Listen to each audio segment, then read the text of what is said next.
I don't have to tell you things are bad. Everybody knows things are bad.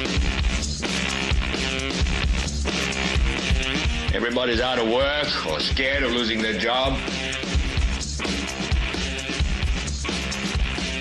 The dollar buys a nickel's worth. Banks are going bust. Shopkeepers keep a gun under the counter. Punks are running wild in the street, and there's nobody anywhere who seems to know what to do, and there's no end to it.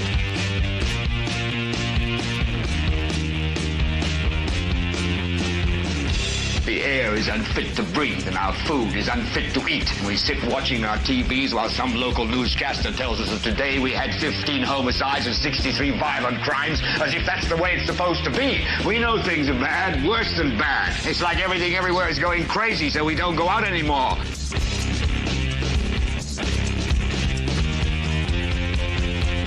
We sit in the house, and slowly the world we're living in is getting smaller, and all we say is, please, at least leave us alone in our living rooms. Let me have my toaster and my TV and my steel-belted radios, and I won't say anything. Just leave us alone. Well, I'm not going to leave you alone. I want you to get mad. I don't want you to protest. I don't want you to riot. I don't want you to write to your congressman, because I wouldn't know what to tell you to write. I don't know what to do about the depression and the inflation and the Russians and the crime in the street. All I know is that first, you've got to get mad. You've got to say, I'm a human being. God damn it. My life has value. So, I want you to get up now. I want all of you to get up out of your chairs. I want you to get up right now and go to the window, open it, and stick your head out and yell, I'm as mad as hell, and I'm not going to take this anymore. Well, hello, ladies and gentlemen, and welcome. This is Sunday. It's Sunday, September 21st, 2025. It is just about 9:06 p.m. Eastern, and this is the 527th episode of the Political Spotlight. I am your host, Kristopher H. Bilbrey, and I am back. We went on vacation. I wouldn't know if I'd call it a vacation exactly. We went on a trip. I'll say that. I went on a trip, and we're back from the trip. I accomplished everything that I wanted to accomplish on the trip. Had a good time. I had a good time with my grandparents. And went down and saw a lot of interesting things that I have personally been wanting to see for some time, and did a lot of that stuff. I will say, and I think it's probably the same for them, and this is not a slight in any way. I had a great time. It was not a restful vacation. This was not a vacation where you go to like relax and just hang around, and it's not like you're on the beach and you're just kind of doing nothing. We were like up and at it. Like, you know, normally when I go on vacation, I sleep in till like 11 or 12. I'm not getting up at 7 o'clock in the morning and worrying about eating breakfast or whatever. But I was down there with my grandparents, and, you know, they've got a routine, and we would get up and we would go. And as soon as we 7 o'clock, 8 o'clock, we'd be up and eating, and then, on our way and doing everything we could to. I really had a goal to see if I could get pulled over 5 times between being in Muncie and then being back in Muncie.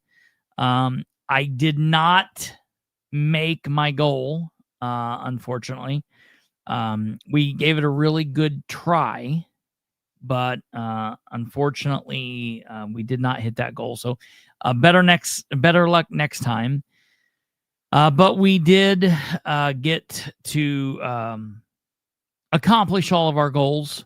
I now need another vacation in order to kind of decompress and really relax from this trip.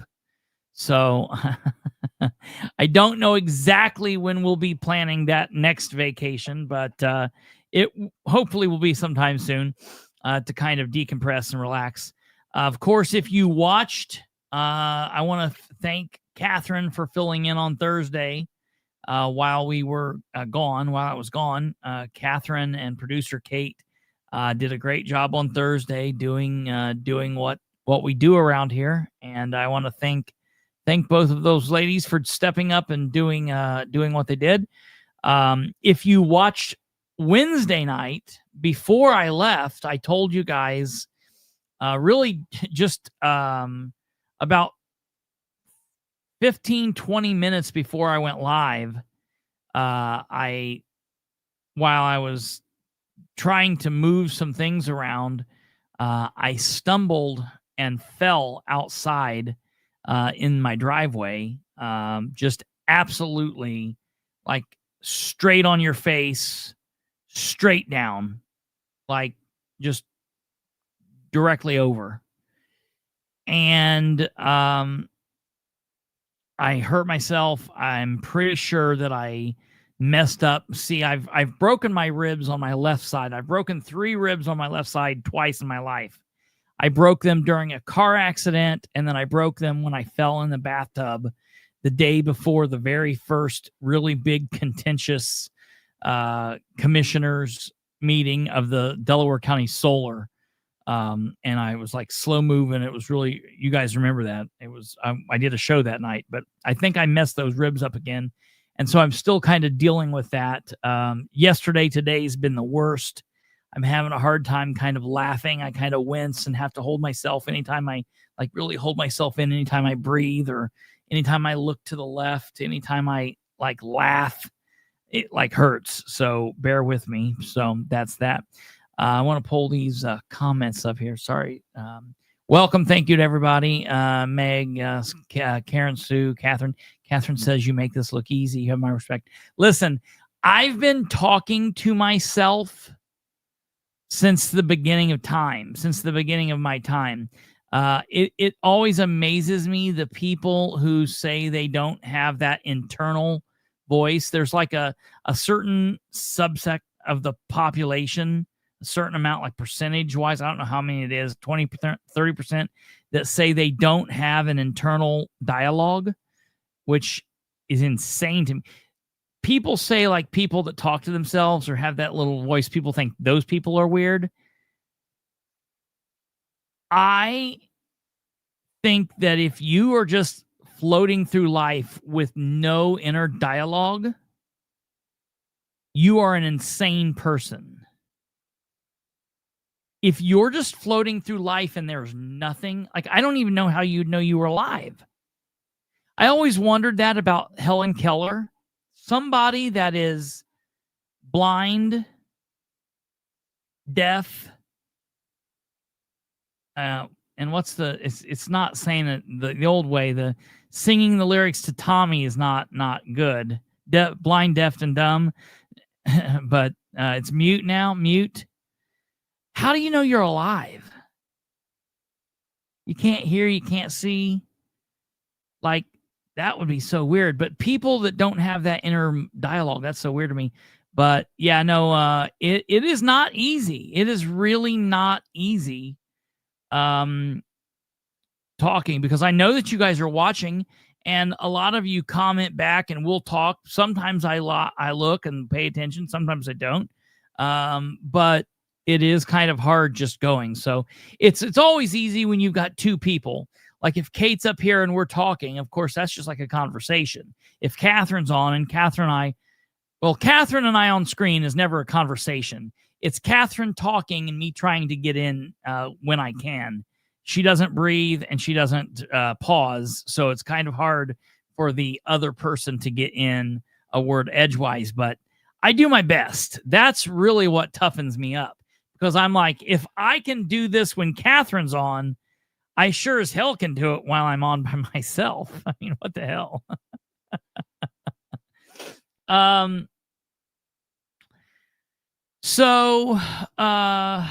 Okay. I don't know if the person that was asking the question that Catherine was looking into, but she's got an answer here. For the person who was asking about the park in Madison County, the answer that Catherine received was they should start back on the 1st of the month. So I guess that would be the 1st of October. And if that person is not here, I know who the person is now, and I will message that person and give that message out. So, all right. We're here. We're back. It's Sunday night. There are some things to talk about. I always hate when I miss a day, I miss a night. You feel like, because, and I'll be honest, leading up all last week, we covered things, and I feel like we had a good grouping of shows last week. But I was kind of like on, always the week before you leave on vacation, you're kind of like, just like, hurry up and let it get here. I just want to get here. I just want to get here. And you're not really paying attention to what you should be paying attention to. So I really just kind of tuned everything out. There was some stuff going on in the city of Muncie that I really didn't pay attention to. There were some things going on that I was like, oh, I'll hit that next week. Well, now here we are next week. I don't remember what those things were. Some of them I've got written down. Some of them we're going to cover. And others I'm like, I don't know. Like, maybe if it comes up, we'll cover it. Maybe we won't. Riding Hours doing some things. I told Chris Bunner. Chris Bunner gets a hold of me.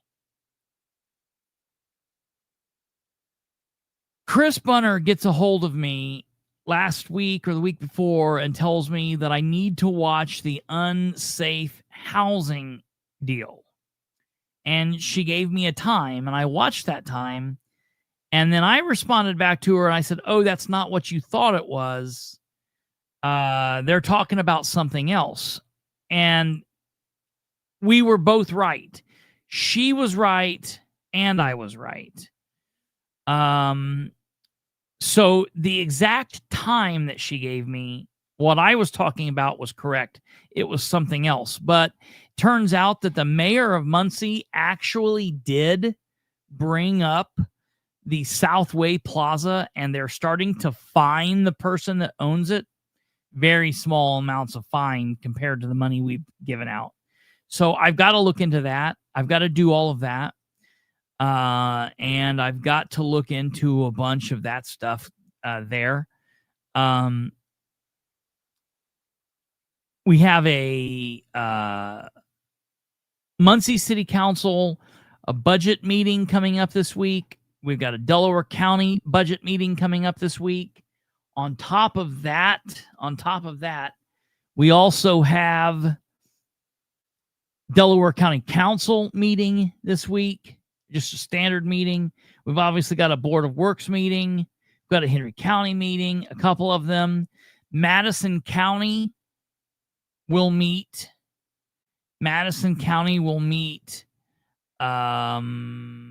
Tuesday at 5:30.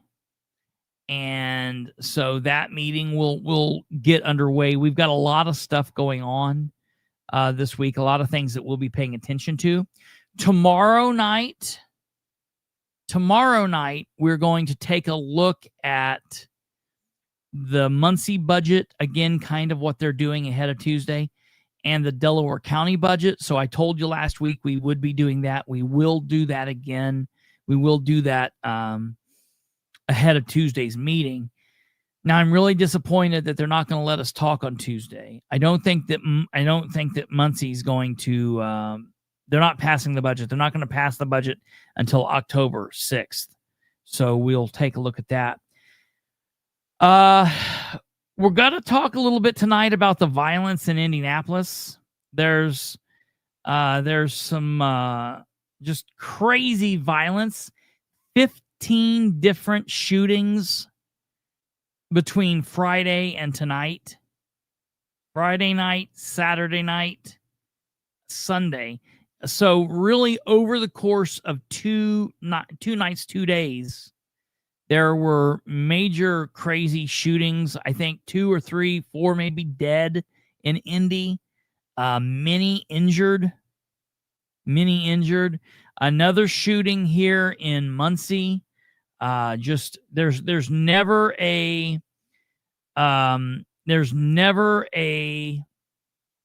good shooting. I mean, it's never good when someone gets shot. Always horrible situation, but the shooting the other day was very bad in Muncie. A 15-year-old boy fatally shot a 14-year-old girl. Just horrible tragedy. There was a shooting in Hartford City. A man was shot as police were serving a warrant. Now, the interesting thing about this shooting is I started getting contacted by people over Wednesday night, Thursday night, Friday from Hartford City that were saying they were very concerned with what was happening because it was a police action shooting and that nobody was talking about it, and everyone said they were afraid that they were trying to cover it up. And so, it has now appeared in the paper. Star Press covered it. State police investigating Hartford City man's shooting while warrant was being served. Indiana State Police are investigating the shooting of a Hartford City man while city police served a search warrant at a local home. According to the news release, Glenn Wilburn, 42, was shot and injured while Hartford City officers were serving a search warrant at a home in the 500 block of South Jefferson Street shortly before 9 p.m. on Thursday, September 18th. Officers provided medical aid until emergency medical personnel arrived at the scene. Wilburn was taken to a local hospital for treatment of a minor injury, so that's good.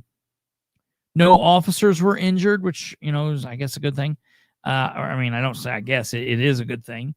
Wilburn was arrested on suspicion of dealing in cocaine or a narcotic drug, possession of meth, possession of cocaine or a narcotic drug, possession of a firearm by a serious violent felon, and obliterating identification marks on a handgun, maintaining a common nuisance, unlawful possession of a syringe, possession of a controlled substance, possession of marijuana, and possession of paraphernalia. He's being held in the Blackford County Jail on Friday under a bond of $3,505. According to the Indiana Department of Corrections, Wilburn has been convicted of crimes including dealing in meth, dealing in cocaine, or a narcotic drug. Also arrested on suspicion of several drug-related charges was 37-year-old Amanda Adams of Dunkirk. State police will conduct an investigation to determine what happened and the cause of the shooting. Evidence collected will be forwarded to the Blackford County Prosecutor's Office. So I will definitely take a look at that and see what goes on there. Rachel's asking if there was any response back from the unfortunate death of the little girl in the car in Selma. And all I have heard there was an autopsy was performed, and we are awaiting toxicology reports and some testing of microbiological material. So we'll see. There's not really been anything. I've heard from some sources about it, just on the down low, nothing major. I'm hearing a lot of people saying they think that it's being swept under the rug. I don't think that it is. I think that when things turn out here, I think it's going to come out that it will have been just a terrible, unfortunate situation. But I'm going to wait until I hear more back from the coroner's office to have an opinion on that, because there's still a lot that I need to hear. I haven't heard much back from that. So I'll keep following what's going on in Henry County. I'm just really concerned with what's happening in Muncie.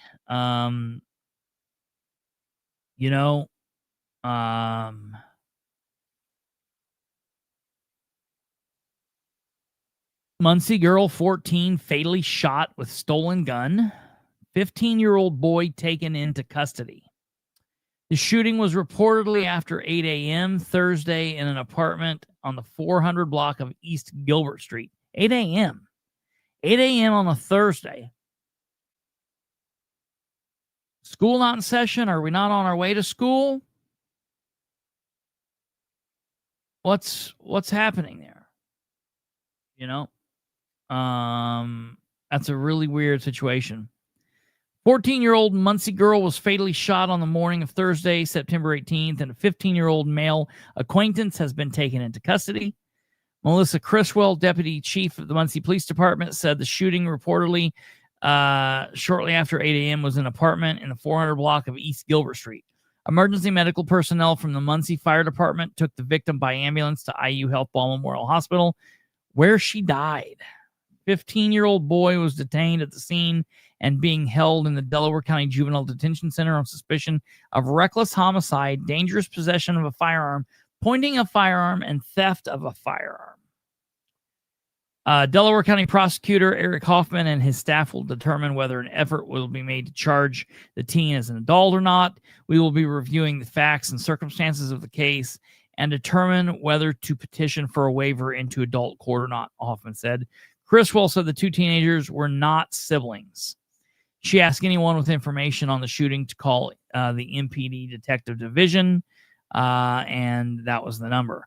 So I'm, at least I appreciate that she's talking to the Star Press in that situation. That makes me happy. I'm glad to hear that. So that's a good thing. Let me see here.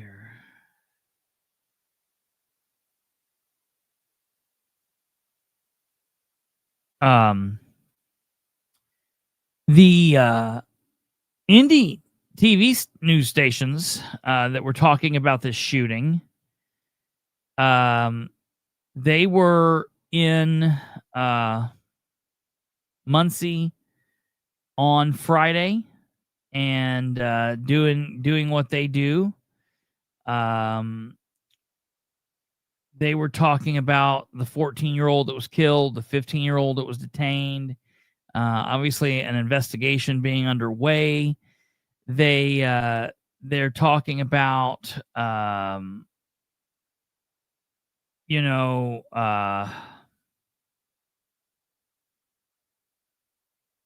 this is just one of several shootings that has occurred in Muncie in the last little bit. I mean, it's really been a pretty crazy last few weeks in Muncie. And you just have to wonder what is going on, what's happening with this increase of violence. A lot of people are quick to say shootings or gun violence, and I'm not jumping, quote unquote, no pun intended, that gun. I'm just going to say it's violence, and it's violence for violence sake, and I am concerned about that as well. But we'll have to see what is going on. What's interesting to me about this is, while you have Criswell giving a brief 2 or 3 line statement to Doug Walker of the Star Press, we still don't have anyone from the police department. We don't have a public information officer, the chief of police, or a deputy police chief talking to the news media from Indianapolis. Like, if I sent an email, they wouldn't answer my email. They apparently can continue to refuse to answer the emails or questions from Fox 59, CBS 4, WTHR, WRT TV6, Kara Kinney, Rich Nye. What is going on? I'll just show you. I'll show you what we've got here, and this is coming from Fox 59. This is coming live from Fox 59. Take a look at this. From Indianapolis now to Delaware County and the city of Muncie, where police are now searching for answers as investigators believe a 15-year-old shot and killed a 14-year-old girl this week. It happened yesterday on Gilbert Street. Fox 59's Charles Bilbrey spoke with city leaders with more on how they say the community can help prevent violence like this. It was on this street in Muncie where a teenager fired a gun, fatally killing another teen. Now Muncie police are warning everyone the dangers of guns being in the wrong hands. Police were called to Gilbert Street on reports of a person being shot inside an apartment. When officers arrived, they discovered a 14-year-old female had been shot. She was taken to a hospital where she died from her injuries. Muncie police wouldn't tell us what led to the shooting, but Muncie city leaders say they need help from the community. This kind of highlights the need for... Look, it's Muncie City Police Officer Amber Green. Muncie City Chief of Police Amber Green. It's Captain Detective Amber Green. It's Public Information Officer Amber Green. No, it's not any of those things. This is the mayor's PR woman, the mayor's communications director, Amber Green, talking about police matters. And I want to address really quickly a couple of things. So I want to address Danny's thoughts, and I want to come back to Rachel's thoughts, even though that's not her name, it is his. Danny says, what I was told is it's still under investigation. Well, hell yeah, absolutely. Listen, all police matters, specifically matters involving a homicide, whether it being justified or unjustified, or up into including murder, which is totally not justified. It would be illegal. Murder is the illegal homicide. Those things are going to be under investigation. And you're not going to get up and give away the information that you need to when you're running the investigation and you want to hold things back. But I want you to turn to any large city, larger than Muncie. I want you to turn to the New York City Police Department. I want you to turn to looking at news from LA, or looking at news from Chicago, or looking at news from Miami or Houston, or let's use Indianapolis. Indianapolis just had 15 shootings in the same time that Muncie had one. But you know what? All of their deputy chiefs, their captains, the several officers that are public information officers, and their chief, Kristopher H, are all very well known, and they are all in front of the camera frequently. Matter of fact, I'm sure that all I've got to do is refresh this news feed, and I will find an example of Bailey, the chief of police, or any of his deputy chiefs. There are several of them, or any of the captains or detectives that have appeared on camera. You can be a police agency that is successfully running investigations and have a relationship with the public through the media. The police and the media have to go hand in hand in a lot of situations. You don't have to go up there and give the whole game away and tell things that you need to hide back because of the investigation. But you can't just hide in your office behind your badge and behind oh, sorry, it's under investigation. You know,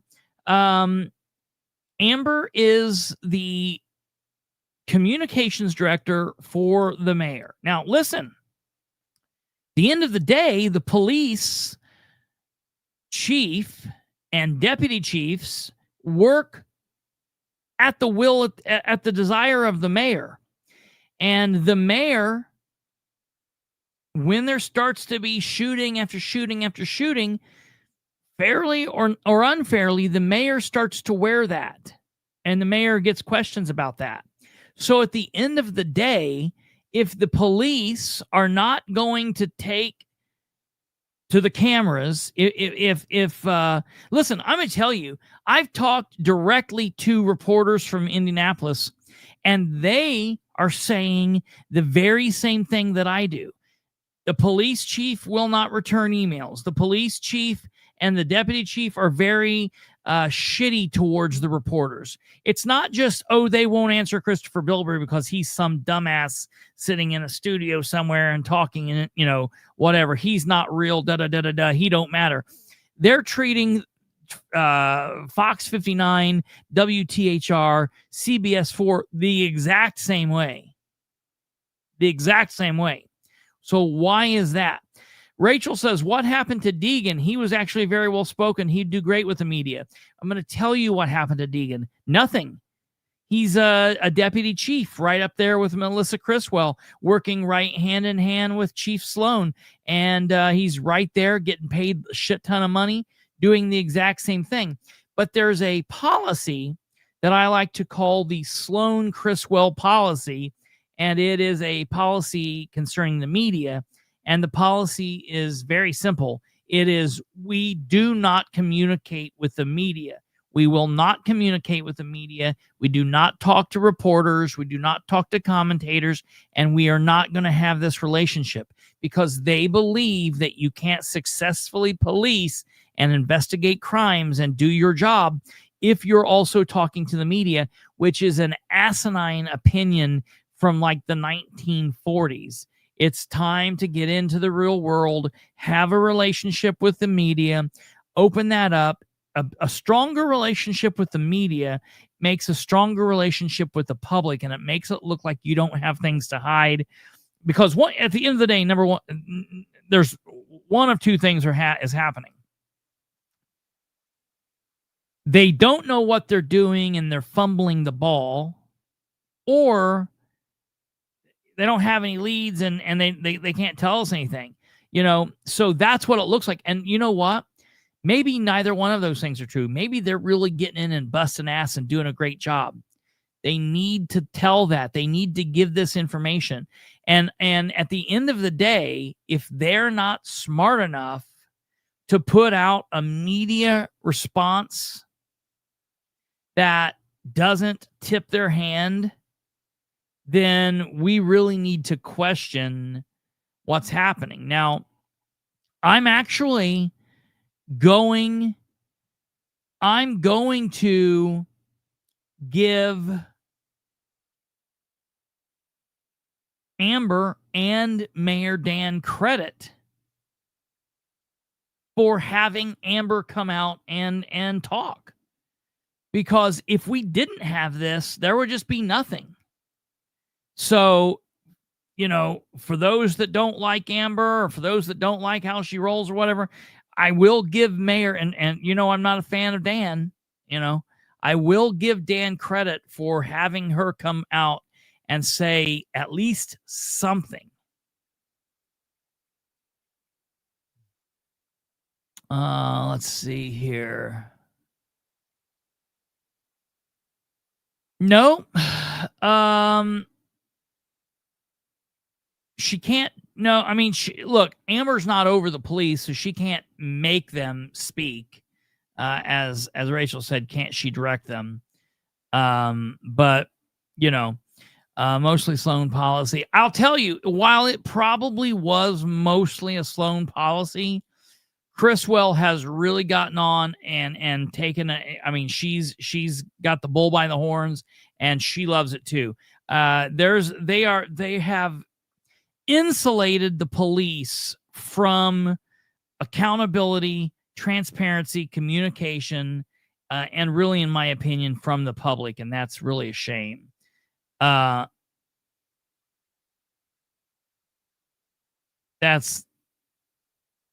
really a shame. So, mostly Sloan policy. It's more than media. When my kid worked for him, he followed. Yeah, followed social media, didn't want those. Yeah, I'm aware of that. Oh yeah, Kate, I just saw that message. I will when we get off here. Yeah, it'll be good. It'll be a good time. I've got some long things to read you. You know how to change your name, Nut? You do it all the time. I'll have to help you here in a bit.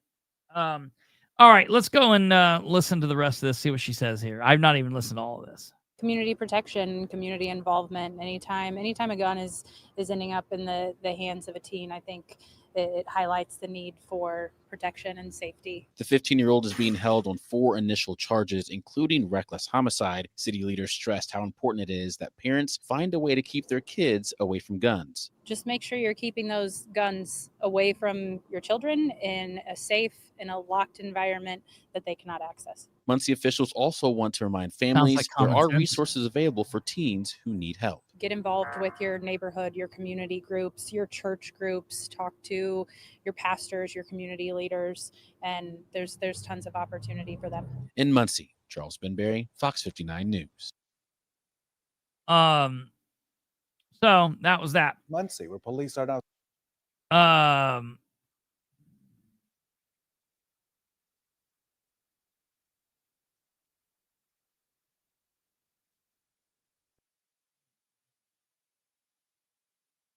Isn't the news organization supposed to be a transparency tool for we the public? Sure, absolutely. That's what they're trying to do. But if they can't force the police to talk to them. So, I know. For example, for RTV6, Kara Kinney has battled Sloan. Has battled Ridenour, and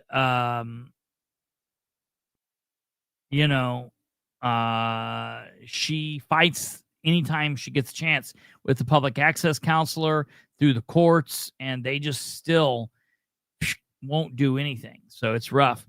Like Admiral Eric says, I would have thought the mayor and the police chief would have been out in front on this one.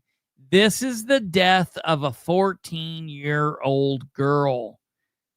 Absolutely, you have the mayor and the police chief out in front on this one. But it's Muncie, and, we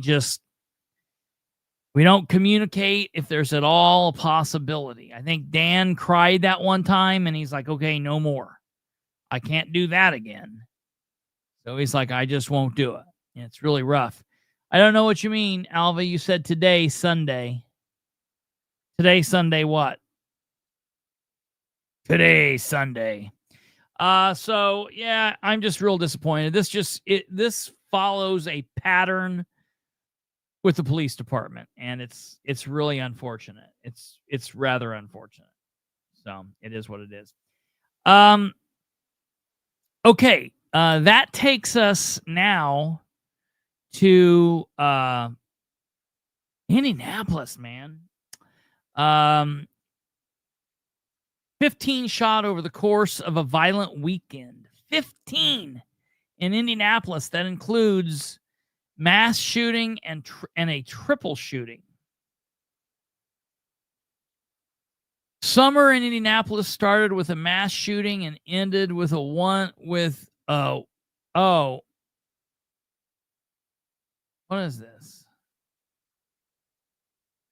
Summer in Indianapolis started with a mass shooting and ended with one on a weekend that saw at least 15 shot in 24 hours. Okay, I get what they're saying. So we started off the summer because the 21st, we're now officially into fall. So summer started off with a mass shooting, and then it ended with a mass shooting on a weekend that saw at least 15 people shot in 24 hours from Saturday to Sunday. 5 people were shot, with 2 people killed in the early morning hours of September 21st. Saturday night's violence included a different triple shooting that left 3 people injured less than 5 miles away from the mass shooting on the northwest side. Earlier in the evening, an officer-involved shooting happened inside an Eastside McDonald's. Indianapolis Metropolitan Police Department have not released clarifying details on what happened, but one man was taken into custody and no one was injured. My heart is very heavy after the violence the Indianapolis community experienced over the last 24 hours.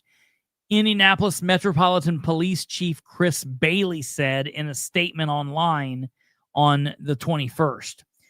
During one of these incidents, 2 of our officers were attacked while responding to the disturbance involving a man with a gun, and a shot was fired in their direction.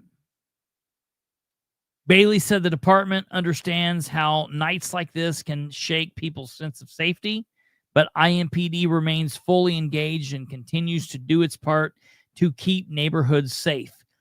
Mayor Joe Hogsett followed this up with a statement similar to Bailey's on social media, and he thanked IMPD officers for working to hold the people accountable. I know Indianapolis is stronger than this, his post read. Tragic gun violence shook our city last night, and my prayers are with everyone affected. The incident happened near Vibez Ultra Lounge, which on its Facebook page describes itself as a newly remodeled lounge bar. The business released a statement on its official Instagram page on September 21st, extending deepest condolences to the families and friends of the victims whose lives were tragically taken last night.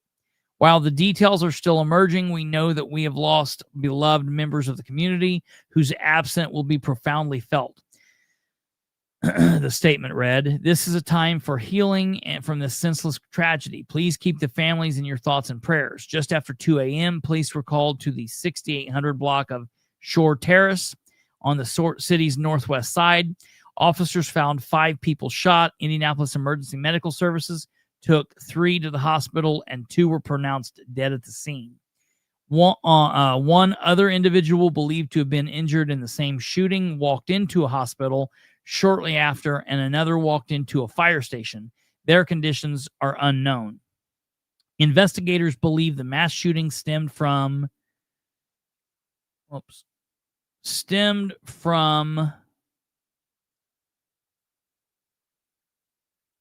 disturbance, obviously. This is currently heartbreaking, Sergeant William Young told the media of the scene of the at the scene of the mass shooting. Obviously, you know we've had a busy night, and we're doing everything we can to hold those accountable and responsible. Triple shooting happened hours before nearby. At 11:30 p.m. on Saturday, September 20th, Indianapolis Metropolitan Police were called about a person shot in the 5600 block of Georgetown Road at Cross Creek Center, about 4.5 miles away from the mass shooting. A few hours later, officers found 3 people shot. They were taken to the hospital. Their conditions aren't known. Video captured at the scene shows chaos with Indianapolis Metropolitan Police running with firearms brandished and a crowd of people gathered everywhere around the shopping plaza. Mike Starks, who shared video with Indy Star, said the video doesn't fully capture what not Mike, Muke, M-U-K-E, Muke Starks. What a name. I would have called that person Muke the Puke in school, I guarantee you. Anyways. Muke said the video doesn't fully capture what she witnessed when she and her friends were trying to enjoy a night out.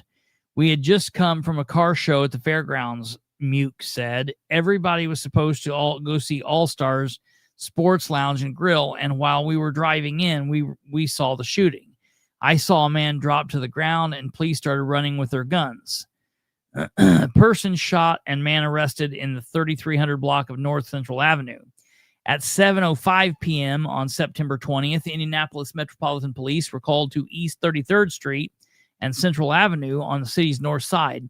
A person was taken to the hospital in critical but stable conditions, and a man detained at the scene before IMPD aggravated assault detectives arrested him for his alleged involvement in the shooting. And then just about 3 minutes before that, 2 juveniles walked into Community East Hospital shot. At 7:02 p.m. on Saturday, September 20th, police were called to Community East Hospital about 2 juveniles who had been shot. They were both awake and breathing. 2 other 16-year-old boys were arrested for dangerous possession of firearms and possession of a machine gun related to the incident. There was a man shot at a home on the city's north side at 5:40 p.m. Indianapolis police were called to a person shot in the 400 block of West 39th Street. They found a man inside a home who was taken to the hospital awake and breathing. A man walked himself into a hospital after accidentally shooting himself at a park at 2 p.m. There was a man shot on North Sherman Drive. Police report listed a person shot at a home in the 1500 block of North Sherman Chester Avenue, but it says they responded at 6:20 p.m. on Saturday, September 20th in the 1200 block of North Sherman Drive. Less than a mile away, a man was taken to the hospital awake and breathing. And then lastly, at 3:35 a.m. on Saturday, September 20th, IMPD were called about a person shot at the intersection of English Avenue and South Oakland Avenue. The officers found a man who was taken to the hospital awake and breathing. No information about a suspect was given. So, man, it's just another wild and wacky weekend in Indianapolis, it sounds like. And, it's a situation that they're going to have to deal with. It's just so out of control. I vividly remember having a band practice one time when I was in the garage band I was in. And my friends and I had just got done practicing, and we were sitting around. I think they were smoking a joint, and I was sitting there watching the TV. And we were watching a station out of Indianapolis, and they were talking about a big achievement that Chicago had, and they said that specific Saturday was the first homicide-free day that Chicago had celebrated in 5 years. That means every day for 5 years,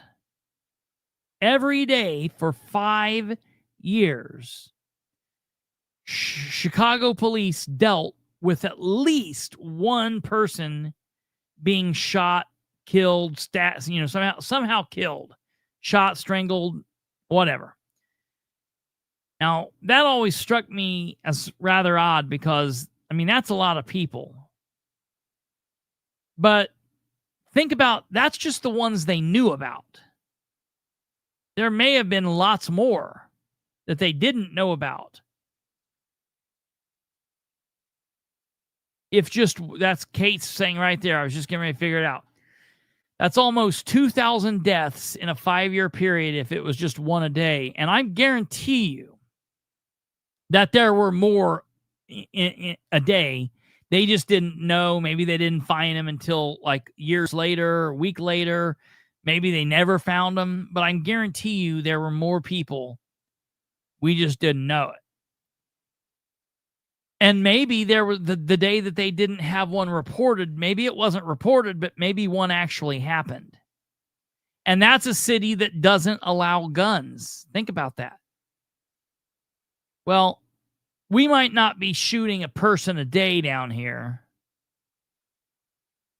but I'm telling you, Indianapolis, it has caught up to Chicago in a lot of ways.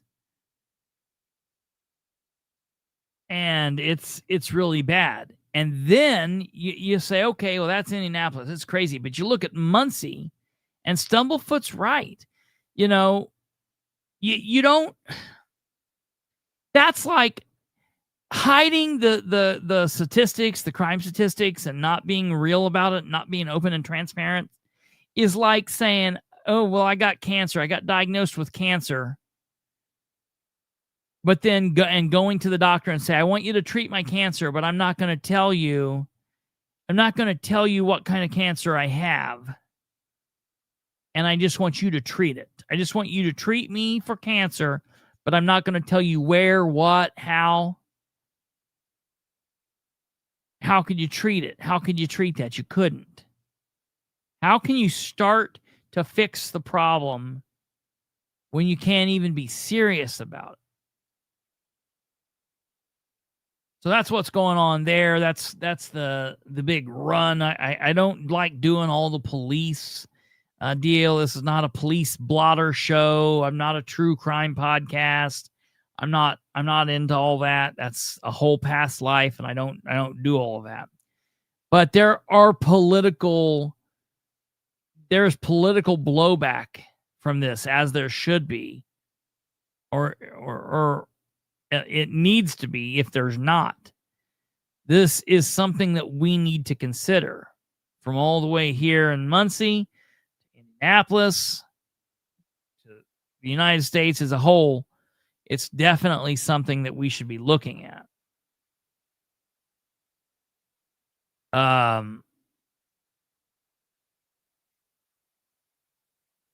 Oh, absolutely, Kelly. That's yeah, sure. 100%. Okay. So that's that. I wanted to cover that stuff.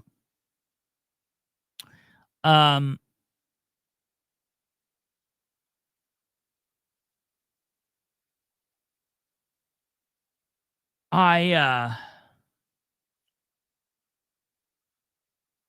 to think. So we're going to do tomorrow. We're going to take a look at the budget stuff. There's a lot of budget stuff going on this week. We're coming to the end, and I've got some questions. Of course, you guys know what those are. I don't like wishing away time, and I normally don't do that, but I can't wait until the October 6th meeting,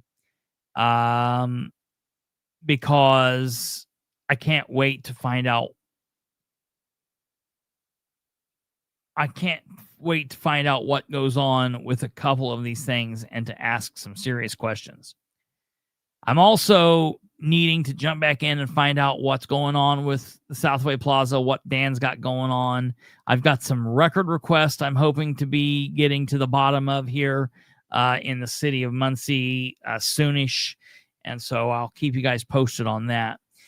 What I want to talk about here, just to kind of end and to wrap up, is still, so we got in last night. So my vacation was supposed to end today, and we were supposed to have been got up this morning. We were in Tennessee is where we were. We were in Byrdstown, Tennessee, bounced between Byrdstown, Jamestown, Albany, Kentucky, just kind of in that little area there. And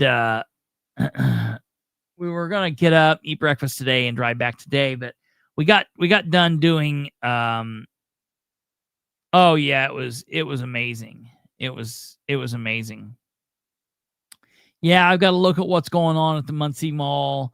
This is just another promised develop. I don't know how many times Riding Hours had some kind of big press release about the new Muncie Mall, and then it just, every time he says it, 2-3 more shops leave. So, it's kind of, maybe that's what he's hoping. I don't know. But we got back, and I got back last night, and I kind of thought, man, I get to just kind of rest and relax tonight. I don't have to worry about getting a show ready. I can get the show ready tomorrow. Everything can happen. And then I stayed up a little bit later last night, kind of just dilly-dallying around with some things. And I thought, it don't matter. I'll have all day tomorrow. And then today came, and I was like, and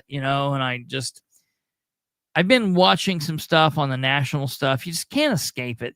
I'm a news and political junkie, and you just can't escape a lot of things. And there's just so much still going on. It really seems like we're still stuck in this loop of chaos and craziness after the whole Charlie Kirk thing.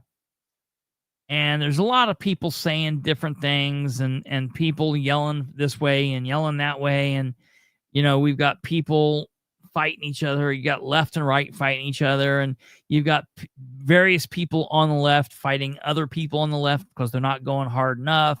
Then you got people who are fighting because they think they're going too hard. You got people on the right who are fighting each other, you know, again, saying you're not going far enough or you're going too far, yada, yada, yada. And I honestly, I almost canceled tonight's show and just said, hey, I'm decompressing. We'll do a show on Monday. But I thought, no, I want to get back. We need to get back. We need to talk about it. But I'll be honest, I tell you, and it's been a very long time since I've felt this way politically. I feel very uneasy.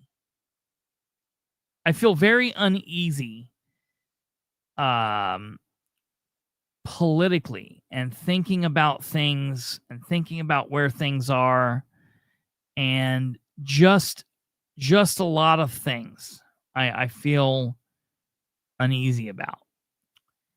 And I was thinking,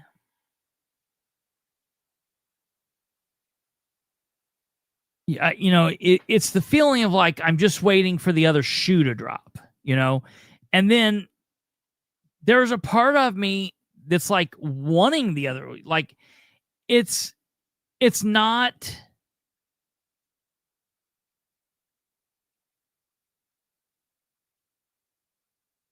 It's not a fear of the other shoe dropping. It's almost like I want the other shoe to drop. Like, let's get it on. Let's drop it. Let's see what goes on. I want to see what happens. Let's make it happen or what. And I don't even know what it is I'm talking about. But then the other thing struck me, and I've seen all these people fighting things, and I'm fighting back and forth with people that I normally agree with or normally that agree with me because of all of this stuff, all of these things that are going on. And you've got Pam Bondi out here talking about hate speech. And it's like, whoa. Haven't we fought for so long saying there's no such thing as hate speech? There's not a hate crime. Crime in and of itself is a hateful act. If you kill someone because they're a Jew, you don't have to pin that up as being a hate crime. Murder is the hate crime. If you murder me because I stole your place in line, well, that's a hateful act. You're killing me. Taking a life is a hateful act. You don't need to trump it up by saying, oh, he killed him because he's white, or he killed him because he's a redhead, or he killed him because he had, brown eyes, or because he was a black person, or because he was whatever. So that was that whole thing. But the whole idea of hate crime and hate speech, those are so foreign to me as the person that I am. And now we've got people that's on our side talking about hate speech and all of this. And listen, I am the person that says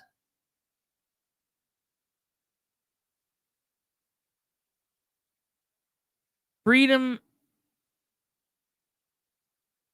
to speak. The First Amendment protects you from the government. It doesn't protect you from your job.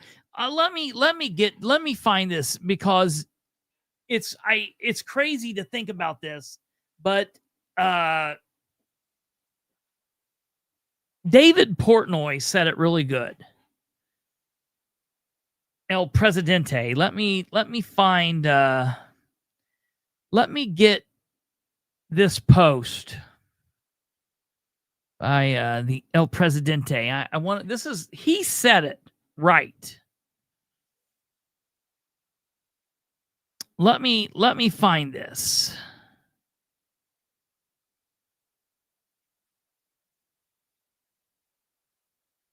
Oh, let me see where this is at. Because he said this the right way. And this is a jumping off point. because I've got more places I want to go from here. I'm looking on Facebook. I thought it was on Facebook. It might be on his Twitter. Let's see where we are. That's just September 20th.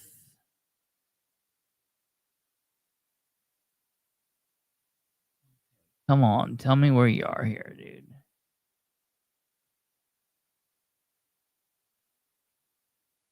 All right, this is it. This is it. This is good. This is good. This is it. I found it. This David Portnoy says, this was from the 17th of September.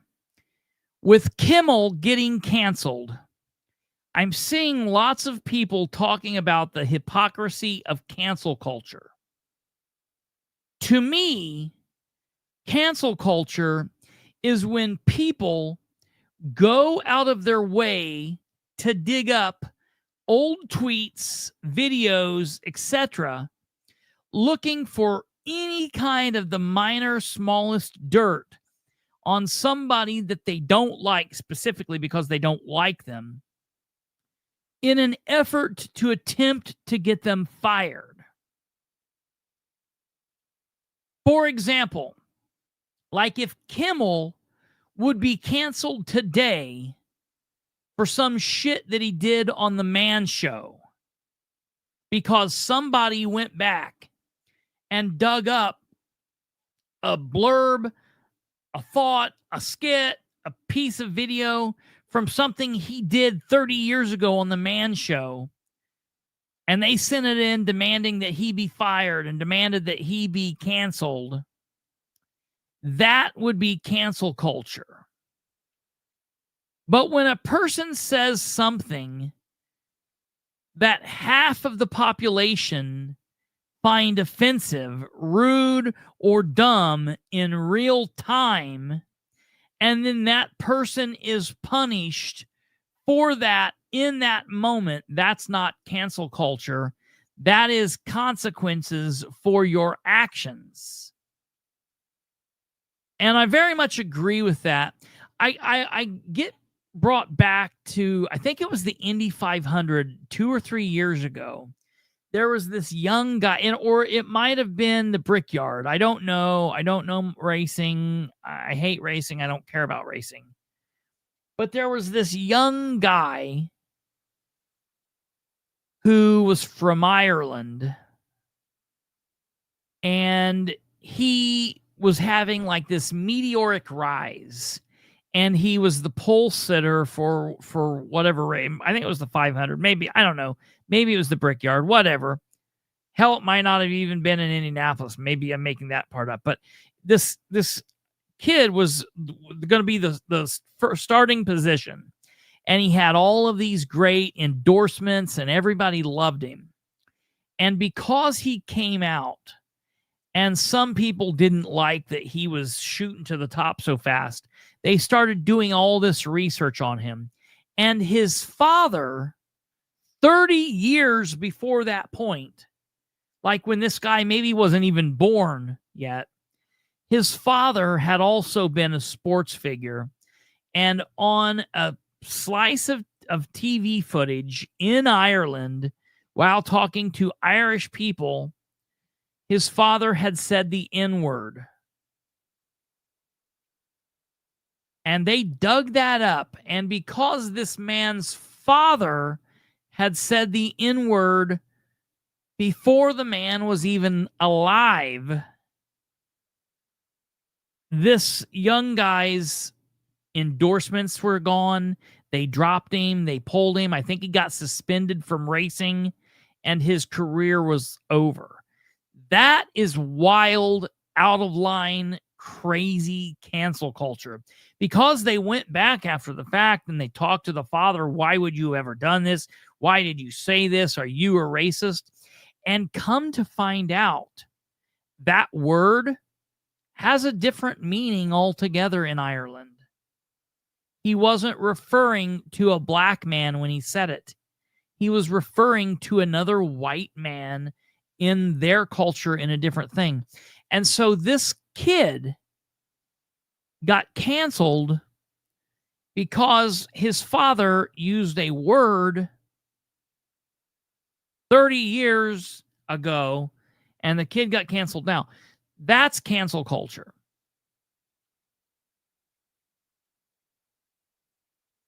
If you go to Taco Bell and you order the nacho fries, and they say, no, we're not doing the nacho fries anymore, we discontinued the nacho fries, and you say, what? Well, I'm never coming back here again, and I'm going to tell everybody. And you use your platform and your voice, and you boycott them, and you never go back, and everyone else stops going back, and they've got to close a bunch of Taco Bells, or they've got to bring back the nacho fries. That is capitalism. That's the free market working, baby. That's what it's supposed to be about. That's how it works. If somebody at Big O Tire or somebody at McDonald's makes a comment that you find offensive, and a lot of your friends find it offensive, and you stop going there, McDonald's has a couple of choices, or Big O Tire or Walmart or wherever. They can apologize. They can let that person go. They can double down and say, if you don't like it, tough. Whatever they do, that's on them. That's not a government thing. And so I don't like that. I'm also not the person out here looking for all these people. I'm not searching, spending all my waking moments finding out who said hateful shit about Charlie Kirk. Do I find it offensive when people say god-awful shit about him and his family? Yeah, I find it offensive. I find it gross. I don't want to be around those people. And if I knew if that person was the vendor at some store or was the manager at a, Subway, maybe I wouldn't go to that store. Maybe I'd go to another Subway. Maybe I would just not go to Subway altogether. But that would be a choice I would make. I'm not going to call for that person to be fired. Now, if people want to do that, that's fine. I think, honestly, in my opinion, like, my time can be used more valuable in another way. But whatever. But I don't consider that's not a First Amendment issue. So all these people out here saying, First Amendment, this is why education matters. First and foremost, we have to be educated in what these things mean. If I say something on my show and I go in to eat at Red Apple in Muncie, and I'm not naming any of these people. I shouldn't name these people because I'm not saying they would. But I go into a restaurant, John Doe restaurant, and they say, whoa, hey, I saw what you said last night. I don't want to serve you. I'm not going to cause a stink. I'm going to say, oh, sorry, okay, thank you, and turn around and leave. That's their right. If I go into City Hall and I'm walking into City Hall and I'm thrown up against a wall and arrested or whatever, I'm going to sue those people because that is a violation. That's the difference. I don't think it was right that Ball State fired that woman. At the same time, the socialists coming out and griping, I'm like, well, slow your roll, socialist. You can come out and say whatever you want, but you guys aren't the good guys now, because you're fighting for a shitty person. And that's the other thing. It's like, I can agree with someone I don't like on a topic. That doesn't make us aligned. It just means we agree today. We're going to disagree on lots of other things. The main thing here is there's a lot of confusion going on right now. A lot of people are confused about where they are, why they're there. No, I didn't want Charlie Kirk to die.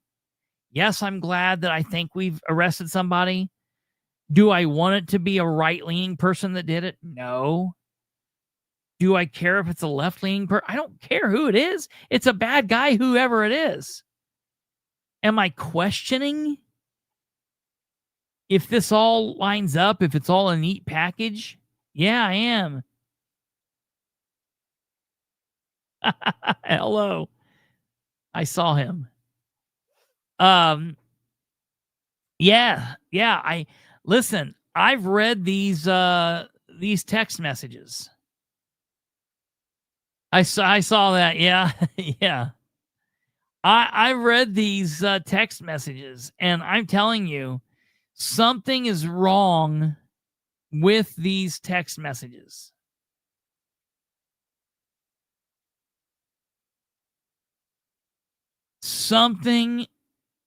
These text messages don't seem right to me.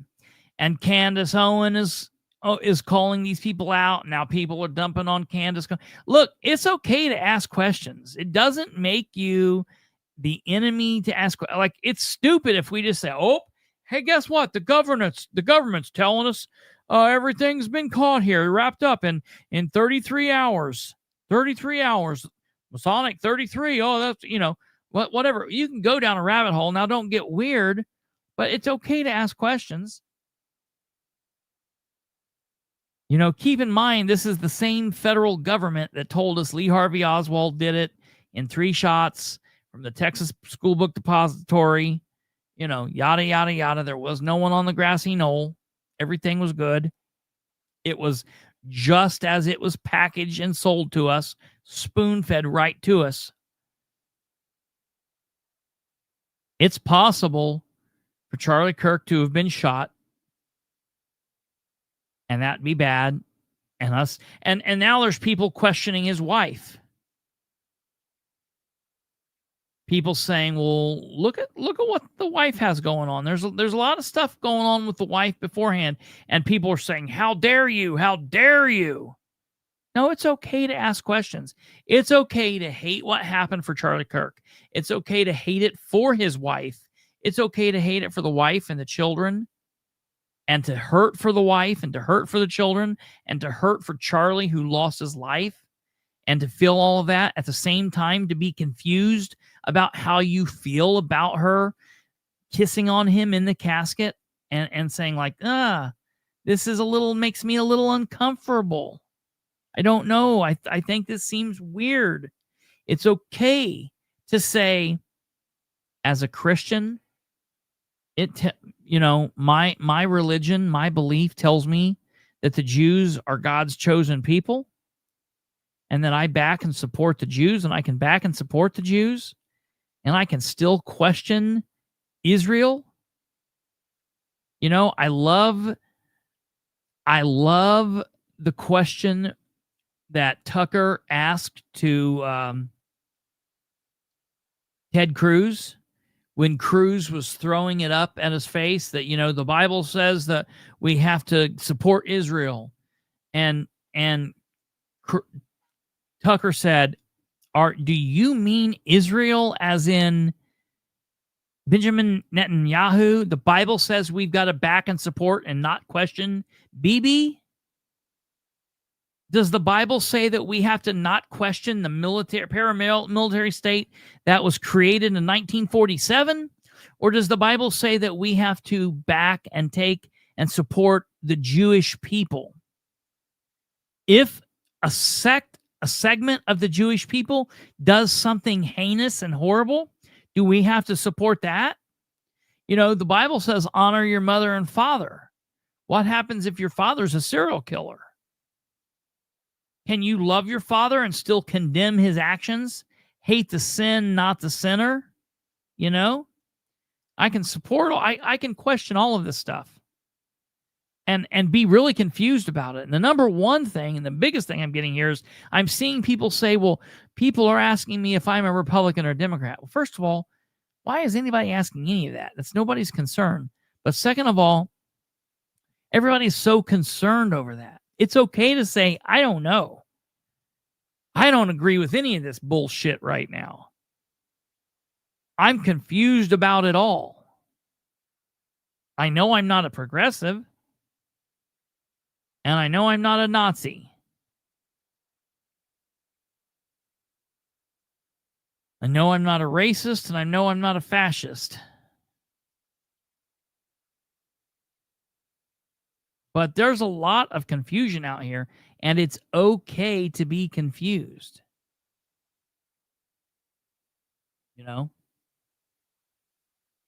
It's okay to disagree with things that Charlie Kirk said. It's okay to like things that Charlie Kirk said.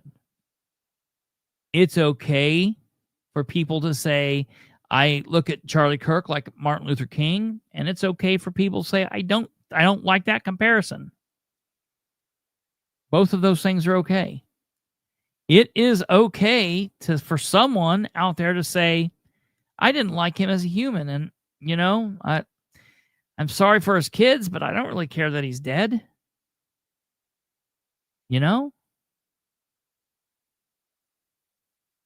I liked the TV show Kung Fu. But David Carradine being dead doesn't mean a damn thing to me.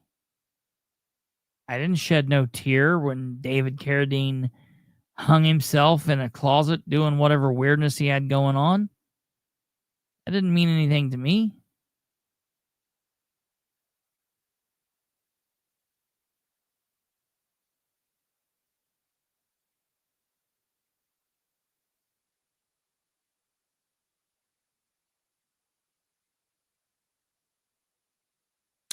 That's the other thing. Craig says, I watched lifelong best friends call it quits this week over this, and I'm genuinely so tired of it.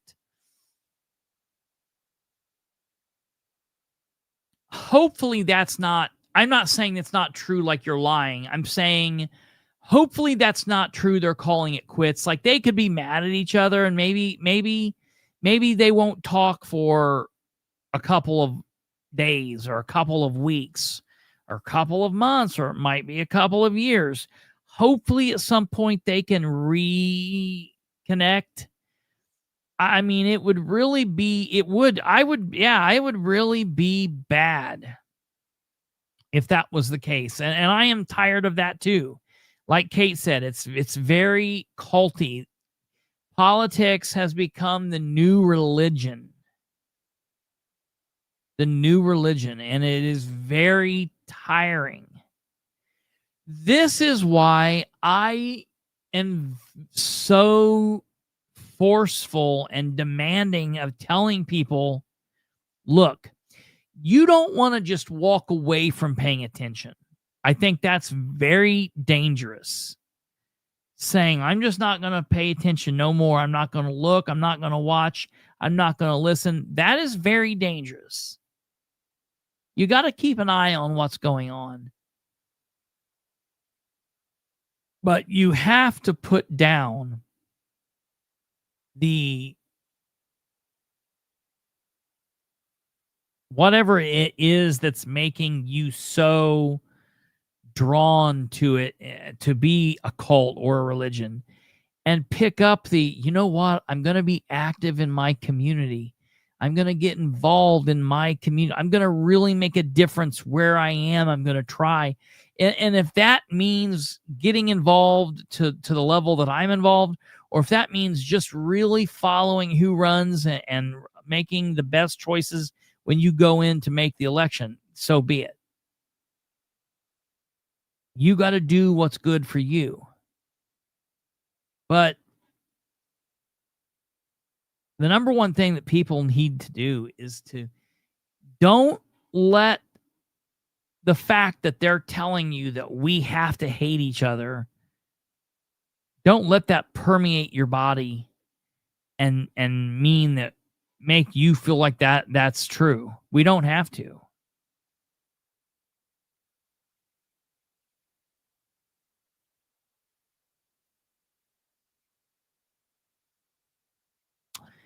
It's crazy how many people wasted their time arguing on either side of last week. I just watched, and I don't like the folks make fun of Amanda. Yeah, that's the thing too. Like, yeah, I don't like that either.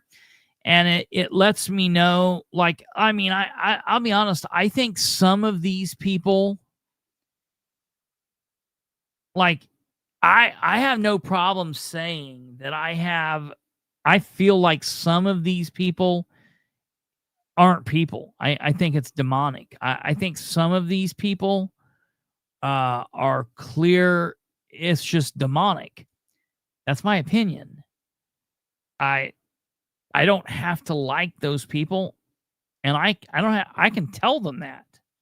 I'm not going to spend time typing and arguing. I got a platform. I'm going to say my piece, like it, agree, disagree, whatever. But I've said my piece. When I log off, that's time for everybody else to get on and agree or disagree or whatever. But yeah, I don't spend a bunch of time going back and forth. But it lets me know who I'm going to be around, who I'm not going to be around. And, I can be angered by people and think, okay, well, I know I'm going to stay the hell away from this person. Or I'm going to, let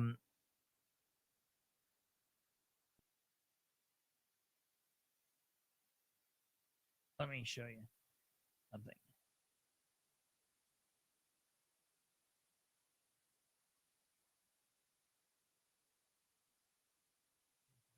Find this here.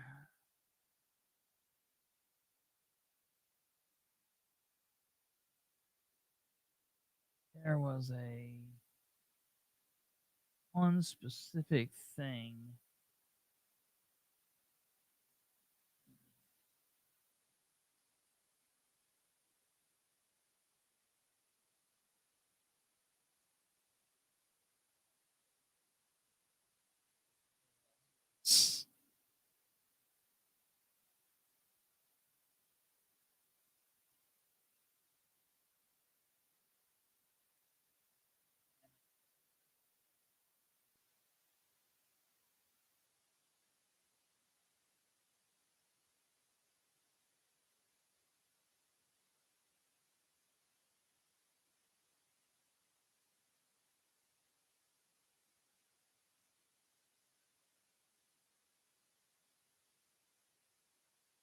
I should have looked this up.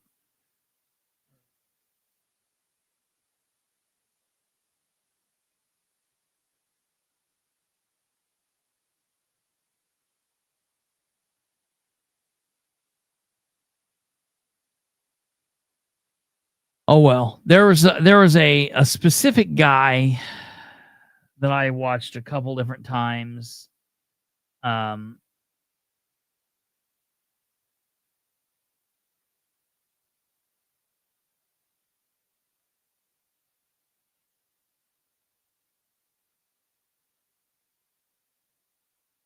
There was this one specific person that I watched that was very, very happy. Obviously, that Charlie Kirk died, and this like he was laughing and carrying on, and it was just very very weird, and it didn't seem like a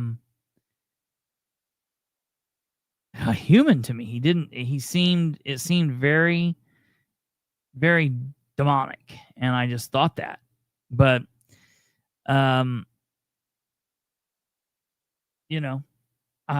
like that guy's like in California or wherever the hell he was, and it's like I don't even have to.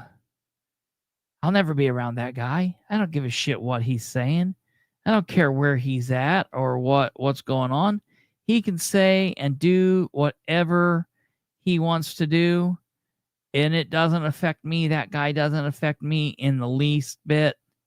Have at it, and do whatever you're doing, and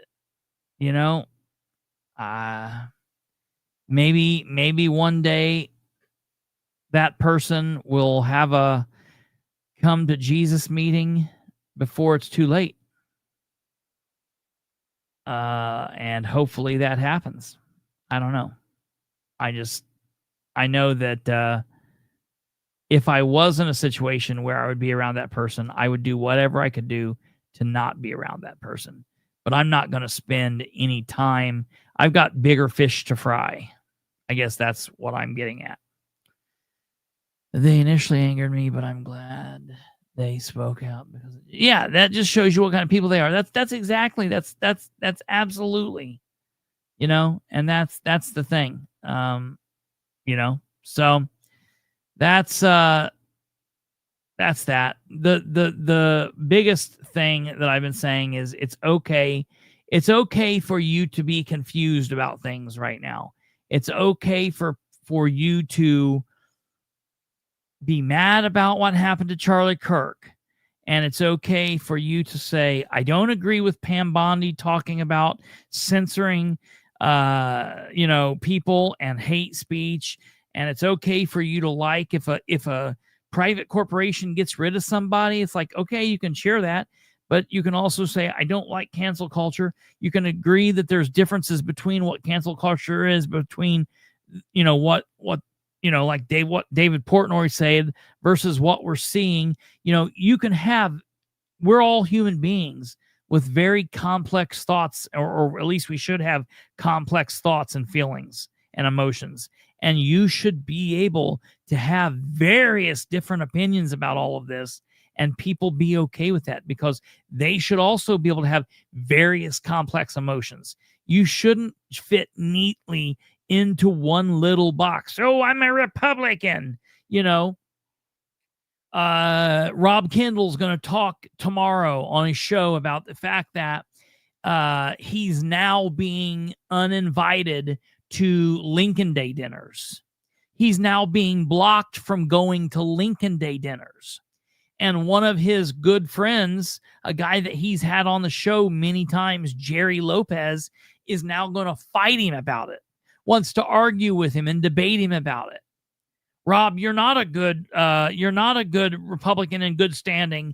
You voted for a libertarian. And right here in the Republican handbook, it says you can't vote for anybody that's not a Republican. You can't support anybody that's not a Republican. So that means if there's a Republican that's just the absolute worst piece of shit in the world, by God, you've got to support him over anybody. Well, that's not the politics I'm going to play. And if that's what you guys over there are doing, have at it. Good luck. Good for you. You guys are broken, not me, not Rob. I've been ceremoniously uninvited, blocked, kicked out, blocked from going to Lincoln Day dinners in Randolph County, Delaware County, Jay County, Henry County, Madison County. So welcome to the club, Rob.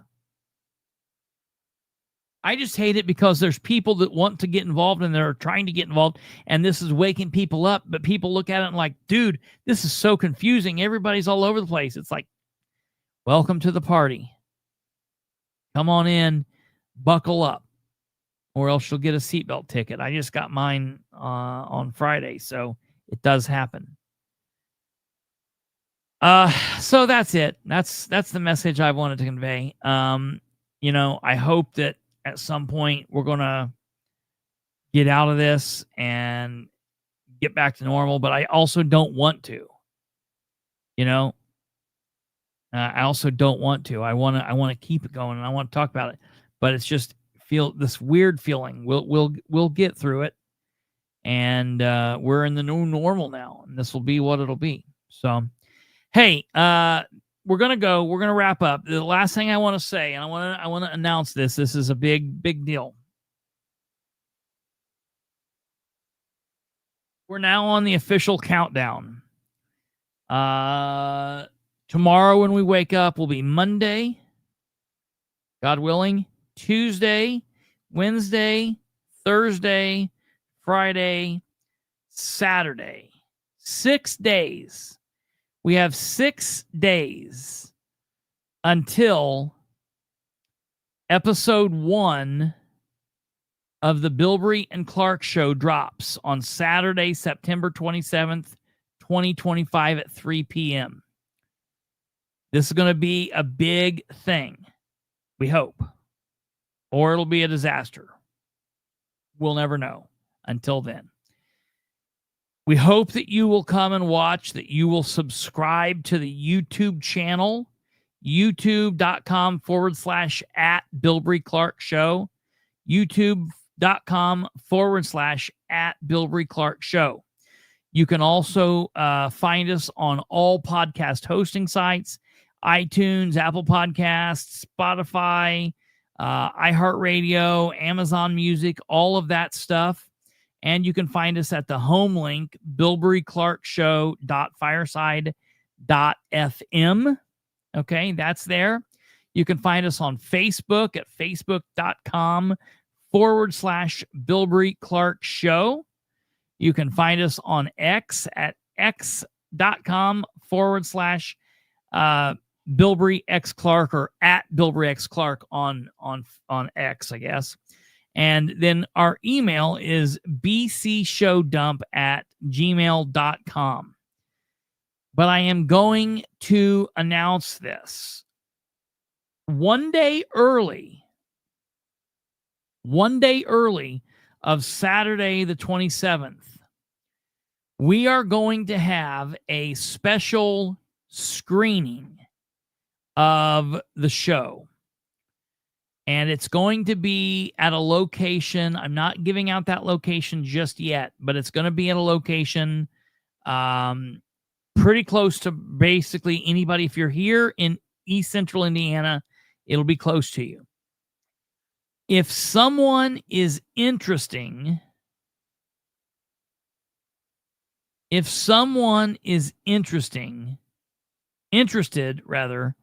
in attending the release party, I need you to do something for me. And what I want you to do is I want you to email BC Showdump. Send your email to BC Showdump and tell me, yeah, right, only interesting people are invited. That might very well be. Yeah, I don't know what I was thinking. If you are interested in attending the day early premiere, I will tell everybody this. I'm not going to tell you where, but I'm not going to tell you the location, but I'm going to tell you because people will need to know this. It will actually be in Newcastle. That's all I can tell you. So if you're interested in attending the release party, the premiere party on Friday, we'll have some merch there. If you're interested in going to this, we are going to pick two specific listeners to give a special ticket to, which will get you in, and it will get you there, and it will get you merchandise. We'll give you some merchandise. It's going to be cool on Friday. If you are interested in being like, it'll be like your entry. This will be like, we're going to entry and we're going to pick at random just two people. I'm going to, out of all the people that tell me, I'm going to put it on paper, drop it in a hat, and we'll have someone pick it. We'll do it on camera so you guys know it's real. The advanced viewing premiere of the Bilbrey and Clark show. She forgot the and, but that's fine. So did Kate, or so did Rachel, because everything, it's hard to put the and in all the show stuff. It's all the same, whatever. It'll be in Newcastle on Friday, September 26th. It'll start, Rachel's here. I think it's going to be like at 5:30, something like that on Friday.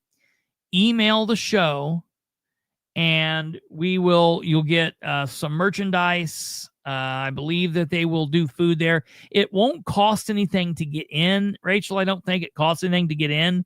So you could come and not spend any money other than the gas getting there, but you could buy like drinks or food if you're interested. And we will have merchandise there that people can buy, but we're going to pick two specific people to give this thing to. And then it's going to be kind of a limited premiere because of what's happening. So if you're interested in attending, let me know. What I need you to do is email me your name and a phone number.